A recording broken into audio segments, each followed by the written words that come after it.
The United States Indian Industrial School in Carlisle, Pennsylvania, generally known as Carlisle Indian Industrial School, was the flagship Indian boarding school in the United States from 1879 through 1918.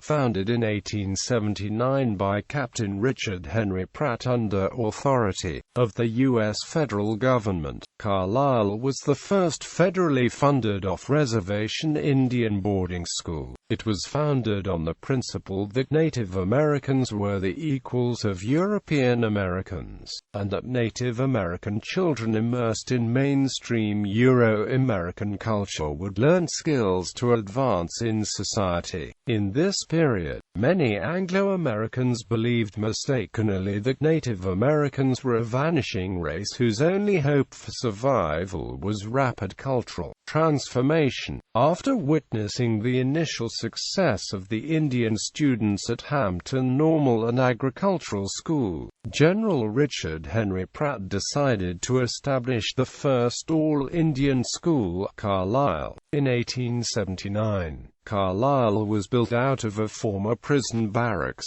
Like Hampton, upon arrival at Carlisle, students' hair were cut and names were changed. However, unlike Hampton, whose purpose was to return assimilated educated Indians to the people, Carlisle meant to turn the school into the ultimate Americanizer. At Carlisle, Pratt attempted to kill the Indian, save the man, through any means necessary. Beyond a typical military regiment, Pratt was known to use corporal punishment on students who exhibited native behaviors to help students become only dependent on themselves. Carlisle became the model for 26 Bureau of Indian Affairs boarding schools in 15 states and territories, and hundreds of private boarding schools sponsored by religious denominations. It has been designated a National Historic Landmark. From 1879 until 1918, over 10,000 Native American children from 140 tribes attended Carlisle. However, according to one source, only 158 students graduated. Tribes with the largest number of students included the Lakota, Ojibwe, Seneca, Oneida, Cherokee, Apache, Cheyenne, and Alaska Native. The Carlisle Indian School exemplified progressive-era values.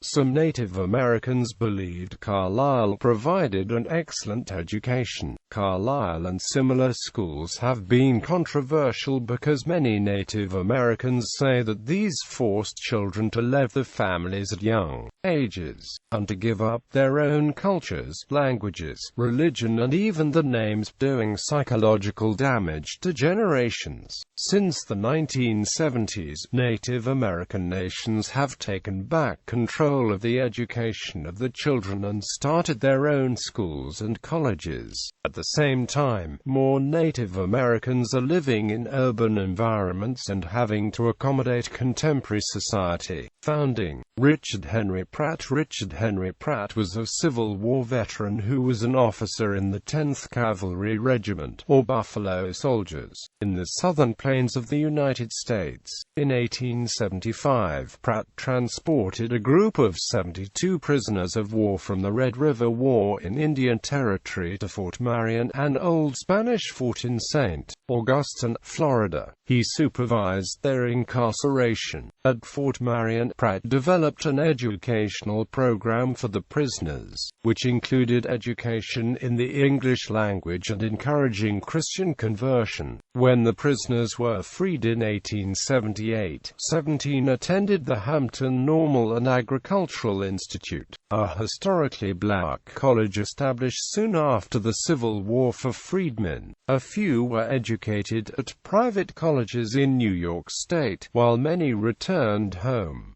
Pratt's Fort Marion experiment was becoming influential. Distinguished visitors began to visit from all over the country.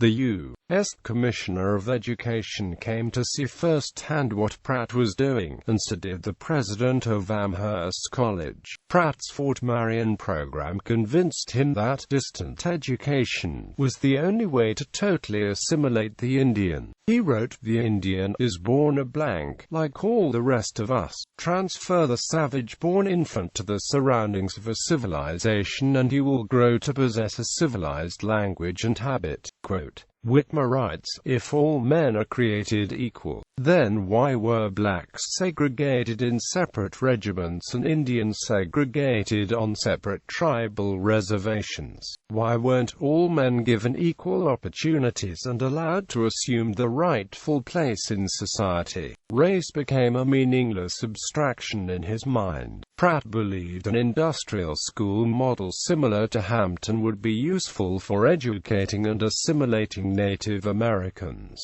"Give me 300 young Indians and a place in one of our best communities, and let me prove it." Carlisle Barracks in Pennsylvania has been abandoned for a number of years. It is in the heart of fine agricultural country. The people are kindly disposed, and long free from the universal border prejudice against Indians. Pratt and his supporters successfully lobbied Congress to establish the off-reservation boarding school for Native Americans at the historic Carlisle Barracks in Carlisle, Pennsylvania. Pratt founds Carlisle. By October 1879, Captain Richard Henry Pratt had recruited the first students for the Carlisle Indian Industrial School. 82 boys and girls in native dress arrived on the eastern edge of Carlisle at midnight. Hundreds of people from Carlisle were waiting at the railroad station to walk with them to the old barracks. Quote, "The Carlisle Indian School formally opened on November 1, 1879, with an enrollment of 147 students. The youngest was 6 and the eldest 25, but the majority were teenagers. Two-thirds were the children of Plains Indian tribal leaders. The first class was made up of 84 Lakota, 52 Cheyenne, Kiowa and Pawnee, and 11 Apache. The class included a group of students from Fort Marion who wanted to continue their education with Pratt at Carlisle. Pratt believed that Native Americans were the equals of whites, and founded Carlisle to immerse the children in white culture and teach them English, new skills and customs, in order to help them survive. After the end of Great Sioux War in 1877, the Lakota people were impoverished, harassed and confined to a reservation. At the time, many people believed Native Americans were a vanishing race whose only hope for survival was rapid cultural transformation. The U.S. government urgently sought a progressive educational model to rapidly assimilate Indians into white culture. Whether this could be achieved and how rapidly it could be done was unknown. Pratt believed he could make use of the Carlisle facility. He thought its proximity to officials in Washington, D.C. would help him educate officials about the Indian capacity for learning culture at Carlisle. As part of the cultural and language immersion, children were supposed to learn English. School officials also required students to take new English names, either by choice or assignment. This was confusing, as the names from which they were to choose had no meaning for them. Luther Standing Bear was one of the first students to arrive when Carlisle opened its doors in 1879. Once there, he was asked to choose a name from a list on the wall. He randomly pointed at the symbols on a wall and named himself Luther, and his father's name became his surname. The children had to change the way they dressed and give up traditional ways. The long hair of the boys was cut in Euro-American style, and boys and girls were given uniforms of American-style clothing, dresses for the girls. Luther reported the civilizing process began at Carlisle began with clothes. Whites believed the Indian children could not be civilized while wearing moccasins and blankets. The hair was cut because in some mysterious way long hair stood in the path of our development. They were issued the clothes of white men. High-collar stiff-bosomed shirts and suspenders fully 3 inches in width were uncomfortable.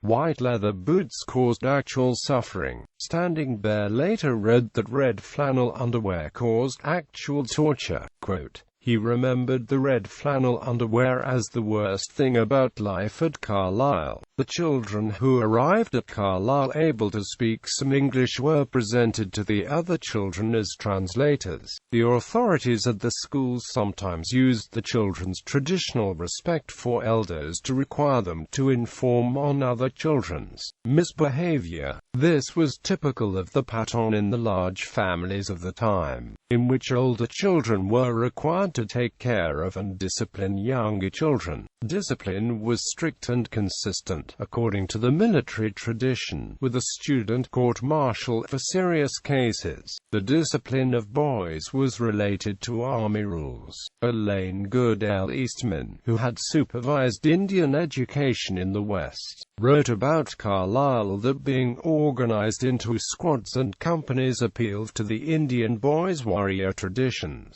and they wanted to earn officers' stripes. She thought there was genuine affection between the captain and the students. Children who could not adjust at Carlisle eventually returned to the families and homes. Some ran away because of being homesick and unhappy. Several years after a student ran away, the young man approached Pratt in the lobby of a New York hotel. He explained that he had found himself a good job, was working hard and saved some money. Hurrah! The captain exclaimed. I wish all my boys would run away. Student recruitment. In November 1878, Pratt was ordered by the War Department to report to the Secretary of the Interior for Indian educational duty and then proceed to Dakota Territory to recruit Lakota, Dakota, and Nakota students for the new school. These tribes were selected on the principle of taking the most pains with those who resisted the United States the most. The order came less than 3 years after the Lakota and their allies defeated Lieutenant Colonel George Armstrong Custer and the U.S. 7th Cavalry Regiment in the Battle of the Little Bighorn. Pratt protested that he was not familiar with the Lakota, Dakota, and Nakota, and they were in a hostile attitude toward the U.S. government. But the War Department was insistent that Pratt go to Red Cloud and Spotted Tail, important chiefs,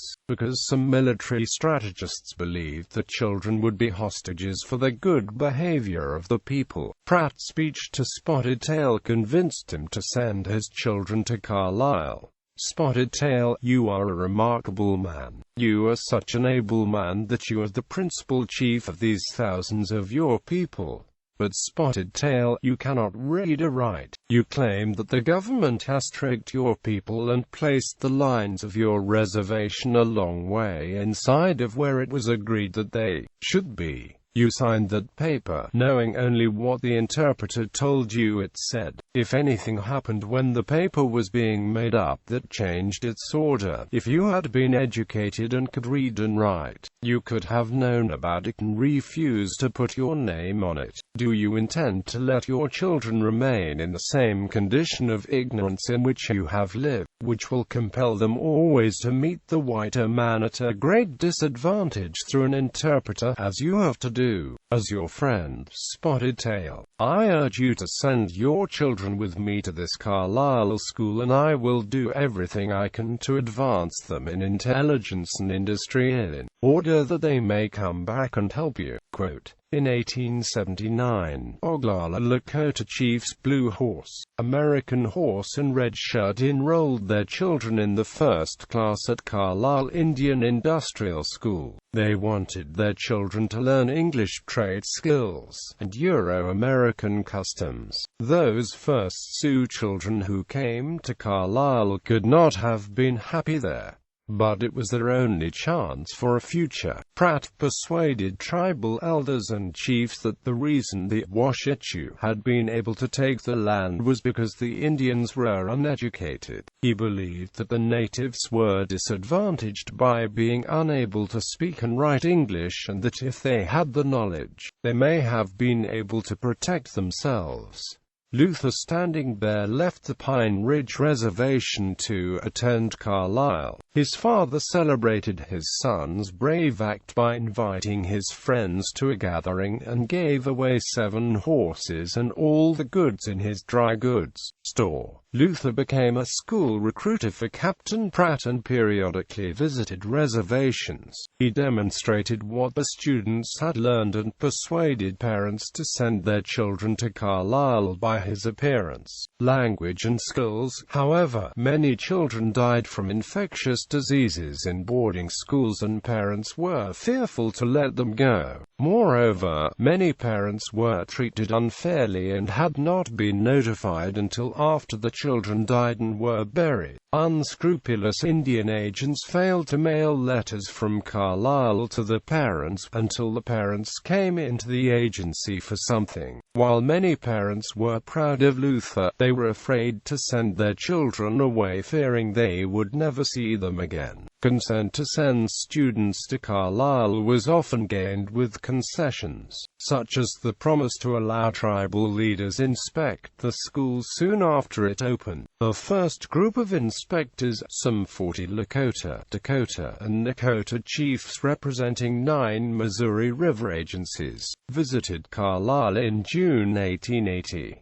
Others tribal leaders followed. Before tribal delegations returned home, they usually spent a few days in Washington where they received the plaudits of government officials for allowing the children to participate in the Carlisle experiment. American Horse. Oglala Lakota Chief American Horse was one of the earliest advocates of education for Native Americans. While recruiting at Pine Ridge Reservation, Captain Pratt met strong opposition from Red Cloud, who distrusted white education and had no school-aged children. American Horse took a lively interest in what he had to say. He was a tribal leader and head of a large household with at least 10 children. He was a sophisticated man and believed that his children would have to deal with whites and perhaps live with them, whether they liked it or not. He decided to send 2 sons and a daughter for the first class at Carlisle.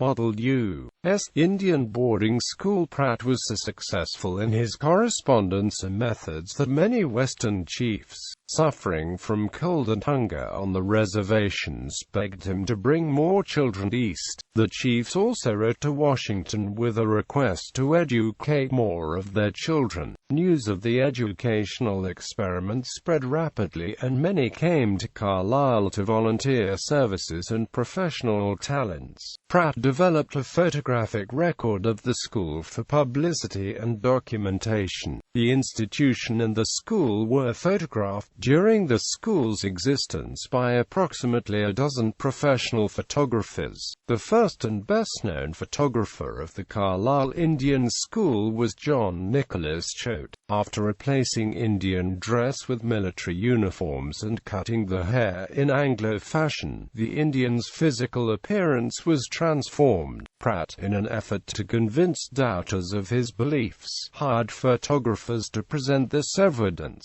Before and after contrast photos were sent to officials in Washington, friends of the new school, and back to reservations to recruit new students. The minimum age for students was 14, and all students were required to be at least 1/4 Indian. The Carlisle term was 5 years, and the consent forms which the parents signed before the agents are stated. Pratt refused to return pupils earlier unless they were ill, unsuitable mentally, or a menace to others. Between 1899 and 1904, Carlisle issued 30 to 45 degrees a year. In 1905, a survey of 296 Carlisle graduates showed that 124 had entered government service, and 46 7 were employed off the reservations. Anniversaries and other school events were magnets for persons of distinction. Senators,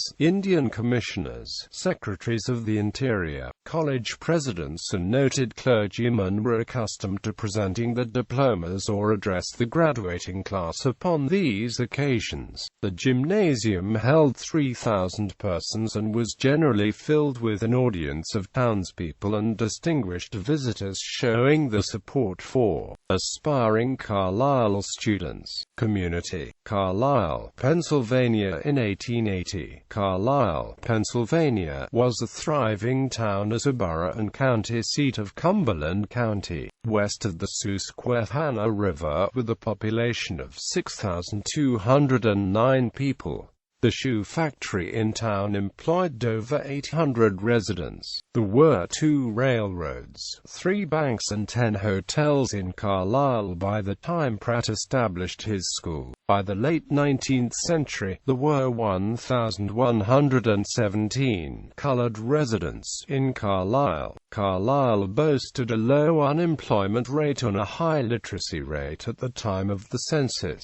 It was considered a good location, as it was not in a big city. It was not so far west that the students would be able to run away back to the families. The historic Carlisle barracks were vacant and available for use. The military site was less than 2 miles from an already well-established educational institution, Dickinson College. When the first Indian school students arrived in Carlisle on October 6, 1879, they were in tribal dress.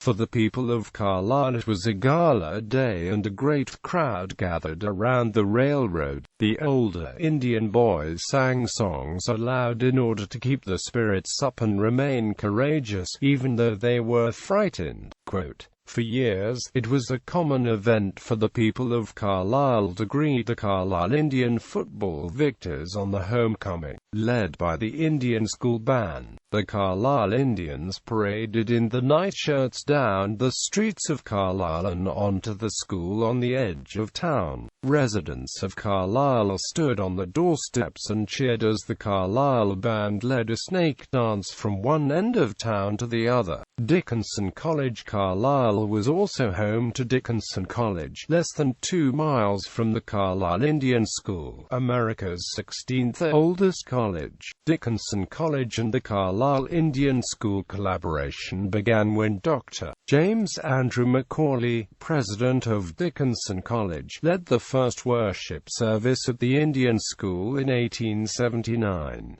It was Mrs. Pratt who had initiated the contact between the Indian School and Dickinson.